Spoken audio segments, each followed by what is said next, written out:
సార్వత్రిక ఎన్నికలలో ప్రచారాలు ఊపందుకున్నాయి. ఆయా పార్టీల అభ్యర్థులు వినూత్న ప్రచారాలు నిర్వహిస్తూ ఎన్నికల్లో ఓటర్లను ప్రసన్నం చేసుకుంటారు. అలాగే పార్టీ మీద అభిమానంతో కార్యకర్తలు ప్రచారం చేస్తూ అభిమానాన్ని చాటుకుంటారు.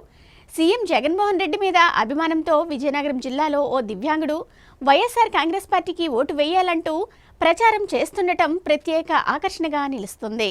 సీఎం వైఎస్ జగన్మోహన్ రెడ్డి అందించిన సంక్షేమ పథకాలతో ఎంతో మంది లబ్ధి పొందారు. ఇప్పుడు ఆయన రుణం తీర్చుకునే సమయం వచ్చింది. దీంతో ఈ సార్వత్రిక ఎన్నికల్లో ఒక్కొక్క అభిమాని ఒక్కో రీతిలో జగన్మోహన్ రెడ్డి కోసం పాటుపడుతున్నారు. విజయనగరం జిల్లా వంగర మండలం అరసాడుకు చెందిన కోడూరు యేసు అనే దివ్యాంగ యువకుడు తనకు ప్రభుత్వం ఇచ్చిన బ్యాటరీ సైకిల్కు ఒక మైక్ పెట్టి రాజాంపట్నంలో ఫ్యాన్ గుర్తుకు ఓటు వేయాలని ప్రచారం చేయడం ప్రత్యేక ఆకర్షణగా మారింది. సీఎం వైఎస్ జగన్మోహన్ రెడ్డి ఎన్నికల పాటలు ఈ మైక్ ద్వారా ప్రజలకు వినిపిస్తూ పలువురిని ఆకట్టుకుంటున్నాడు. దివ్యాంగుడైన యేసు తమ నాయకుడైన జగన్మోహన్ రెడ్డిని గెలిపించేందుకు చేస్తున్న ప్రచారాన్ని పలువురు అభినందిస్తున్నారు. తమ నాయకుడు తమలాంటి వారికి పార్టీలకు అతీతంగా ఎన్నో సంక్షేమ పథకాలు అందించారని, రుణం తీర్చుకునేందుకు ప్రచారం చేస్తున్నానని యేసు చెబుతున్నాడు.